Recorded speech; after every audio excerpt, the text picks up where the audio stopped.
sê, bepaal die reël. So onthou die formule vir die reël as jy getalpatrone werk, is Tn is gelyk aan Dn plus C.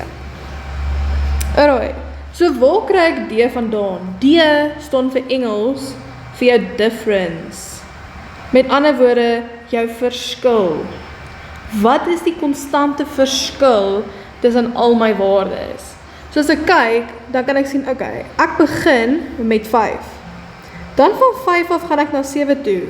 Wat moes ek doen om van 5 na 7 toe te gaan? Ek moes plus met 2. Wat moet ek doen om van 7 na 9 te gaan? Ek moet plus met 2. Wat van 9 na 11? Ek moet plus met 2. So wat is my konstante verskil? My konstante verskil gaan wees 2. So in ander woorde, ek weet klaar, my formule is Tn is gelyk aan 2n plus C. Alright, nou moet ek my C-waarde kry. So jou C-waarde is dit wat jy nog moet by plus of by moet minus. Okay. So die maklikste manier vir my, persoonlik, om C te kry, is ek vat my Tn-waarde en ek minus dit met 2n. Met ander woorde, waar kry ek my Tn-waarde? In hierdie tabel. So wat is my eerste Tn-waarde? My eerste Tn-waarde is 5. Dan minus ek dit met 2. En wat is my eerste N-waarde? My eerste N-waarde is 1. So wat is 5 minus 2 hakie 1? Dit gee vir my 3. So wat plus ek die hele tyd by? Ek plus nog 'n addisionele 3 by. Right, jy kon dit ook gedoen het met een van jou ander waardes. So, kom ons sê, ek hou nie van my genigtig, wat skryf ek hier? Ek wil vir C kry, maar ek hou nie van my eerste waarde nie. Dis fine, kom ons gaan met ons laaste ene. Alright, wat is my Tn-waarde hierso? My Tn-waarde is 13. Minus, wat is my N-waarde? 5. So met ander woorde, wat is 13 minus 2 maal 5? En dit gaan vir my gee 3. So my C-waarde is 3. Alright, so daar het ons nou die formule gekry, net alles uitvee so daar weer spasie is. Alright. Nou die volgende vraag sê, gebruik jou reël om die waarde van term 10 te bepaal. So wat vra hulle vir my? Hulle vra vir my bepaal die waarde. So die waarde beteken ek soek vir Tn. En hulle gee vir my T10, met ander woorde, hulle gee vir my nommer 10.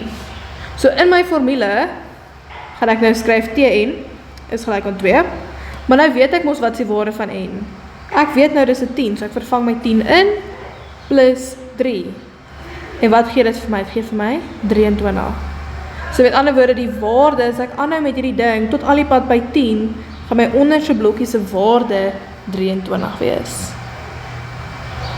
Alright, dan by vraag 3.3 sê hulle vir jou, as Tn 41 is, met ander woorde, nou gee hulle vir my Tn, bepaal die waarde van n. So wat soek ek?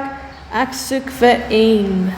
So met my formule, Tn is gelyk aan 2n plus 3, het ek Tn se waarde, Tn se waarde is 41. So dit gaan wees 41 is gelyk aan 2, ek weet nie wat n is nie, ek soek vir n plus 3. So jy gaan nou 'n gewone vergelyking doen waar jy vir n alleen moet kry. So eers vat ek my 3 oor, so dan kry ek nou 41 minus 3. So 41 minus 3 gee dan vir my obviously 38. Is gelyk aan 2n. Ek soek nog steeds vir n alleen. So wat moet ek nou doen met daai 2? Ek moet altyd kante gaan deel met 2 en dit gee dan vir my 36 is gelyk aan n.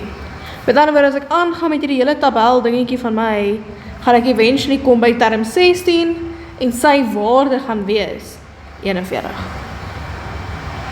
Alright, maak dit sin.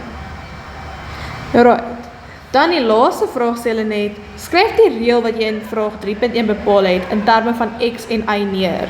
So onthou, jou x is altyd jou n-waarde en jou y is altyd jou tn-waarde.